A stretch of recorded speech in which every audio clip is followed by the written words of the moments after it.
पूरी जिंदगी में वो काम आता है, पूरी जिंदगी उससे खुशियां मिलती रहती हैं। आपको एक छोटी सी सच्ची कहानी सुनाते हैं।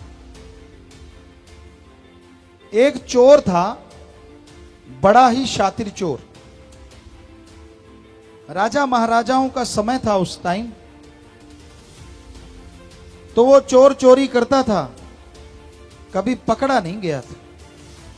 बड़ा ही जबरदस्त, बड़ा चालाक, बड़ा शातिर। जब वो मरने लगा तो उसने अपने बेटे को सिखाया, क्योंकि चोरी के गुरु सिखा दिए थे। कहने के बेटा, कभी पकड़े जाओ तो मानो ना कि मैंने चोरी की है, पर सबसे पहला गुण ये है, चोरी करो, चोरी का सामान सबसे पहले छुपा दो, खुर्द बुर्द कर दो। क्योंकि चोरी उस समय में जिसके पास से सामान मिलता था, यही सबूत होता था कि वही चोर है। तो कहता सामान नहीं मिलना चाहिए, और दूसरा मानो ना कभी भी कि मैंने चोरी की है। और एक बहुत जरूरी बात, बेटा कहने लगा इससे भी जरूरी? कहता हाँ, सबसे जरूरी। क्या? संतों की सत्संग में कभी ना जाना। तो चोर कहने लगा ठीक है। अब चोर मर गया, चोर का बेटा भी चोर, वो चोरी करनी शुरू कर दी, वो भी शातिर। लेकिन एक दिन बादशाह के राजमहल से चोरी कर रहा था, सैनिकों ने देख लिया और पीछे पड़ गए। आगे आगे चोर, पीछे सेना, दौड़ता गया, झांसा दिया। एक जगह इकट्ठ था, उसने देखा एक भोली सी माता, उसके नैन नक्श को दिमाग में बिठा लिया, उसके थैले में हीरे जवाहरात डाल दिए, सामान खुर्द बुर्द कर दिया और अंदर चला गया। ये अंदर क्या जा रहे हैं लोग, क्यों जा रहे हैं? देखा तो आगे संत बैठे हैं, सत्संग कर रहे हैं। तो कानों में उंगलियां दे ली कि बापू ने कहा था सत्संग नहीं सुनना। अब आदमी की आदत है, आदमी को कह दो इधर मत देखो, कुछ देर तो नहीं देखेगा, बाद में देखेगा जरूर उधर है क्या जो मुझे रोका है। आदत है। तो चोर के भी दिल में है, यार ऐसा संत क्या कहते हैं जो बापू ने रोका कि इसकी बात नहीं सुननी।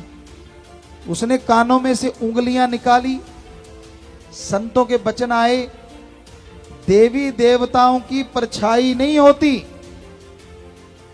उसने कानों में फिर उंगलियां दे ली, कानों में उंगलियां दे ली और चुपचाप बैठ गया।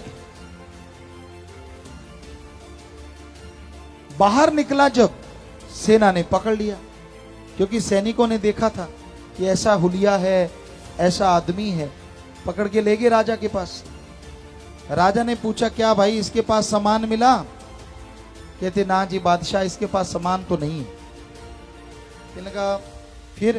कहते जी हमने इसको खुद देखा है दौड़ते हुए, पांव देखो इसके हैं, पर सामान नहीं है। वो चोर से पूछे, चोर माने ना, कहता मैंने तो चोरी की ही नहीं, मैं तो वैसे ही घूम रहा था इधर, पैरों के निशान है तो क्या हो गया। बड़ा चक्कर पड़ा। जैसे पूछना चाहते थे सैनिकों ने पूछा, पर वो माना नहीं। राजा की जासूस हुआ करती थी, लड़कियां भी लड़के भी। एक बहुत तेज थी, कहने की बादशाह मुझे पता है चोर कैसे मानेगा, मैं मना लूंगी सच। बादशाह कहने लगा कैसे? कहने की ये देवी को मानते हैं चोर, और मैं देवी बन के जाऊंगी, हो ही नहीं सकता कि चोर झूठ बोले। बादशाह कहने लगा बात तो तेरी सच्ची है। अब उस शाम का समय हुआ, उस जासूस ने, उस लेडी ने वैसे कपड़े पहने, देवी वाले 2 नकली हाथ लगा लिए, पूरा सज धज के चल पड़ी। जेल खाने में 2-3 दरवाजे थे, अब लोहे की सलाखें थी। चोर देख रहा है कौन आ रहा है, कोई औरत। मसाले थोड़ी थोड़ी जग रही थी, लगा ये तो भाई कोई अलग औरत है। जैसे ही गेट के पास आई तो पहरेदार धड़ाम से गिर गए, क्योंकि पहले से सेटिंग की थी, और गिरते गिरते दरवाजा भी खोल दिया। खूंटा तो पहले ही खोल रखा था। चोर ने कहा, तेरी ये तो माता है। देखो पहरेदार बेहोश हो गए और गेट अपने आप खुल गए। अब दूसरे गेट पे पहुंची, वहां भी वैसा ही हुआ, पहरेदार गिर गए, गेट अपने आप खुल गए। तीसरा गेट भी ऐसे ही खुला और वो माता बनी जासूस पहुंच गई चोर के पास। चोर ने पांव पकड़ लिए, रोने लगा, ओ मां, मैं इतना पापी, आपने इतना ही कृपा की, इतनी दया की, आप मेरे पास आ गई। मां कहने लगी, और बेटा तेरा दुख मेरे से देखा नहीं गया, तेरा दुख दूर करने आई हूं। चोर तो रो रो के बुरा हाल, क्योंकि वो देवी का भगत था। तो कहने लगी, बेटा ये बता सच सच, तेरे पाप काट दूंगी, तूने चोरी की या नहीं की।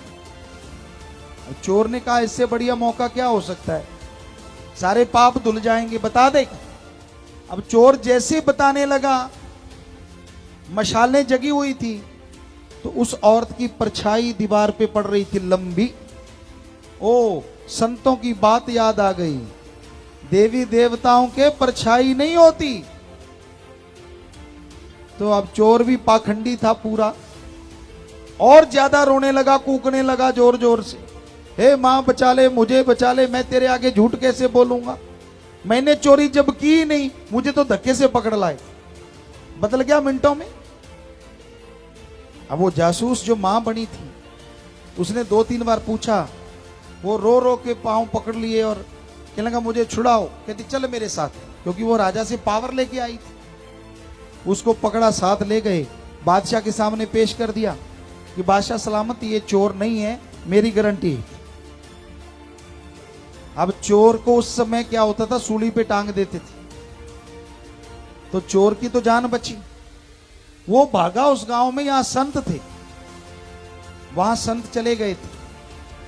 दूसरे गांव में पहुंचा, यहां संत थे, तो संतों को मिला, चरणों पे गिर गया, कहने लगा, हे गुरुजी, हे संत, मेरे बाप ने मुझे गलत पट्टी पढ़ाई थी, अरे आपके एक वचन ने आज मेरी सूली काट दी, मेरी जान बख्श दी। अगर मैं पूरी सत्संग सुन के दिलो दिमाग में बिठा लूं, तो संत कहने लगे, तेरे जन्म मरण की सूली कट जाएगी। तो संतों की, फकीरों की सत्संग का इतना प्रताप होता है।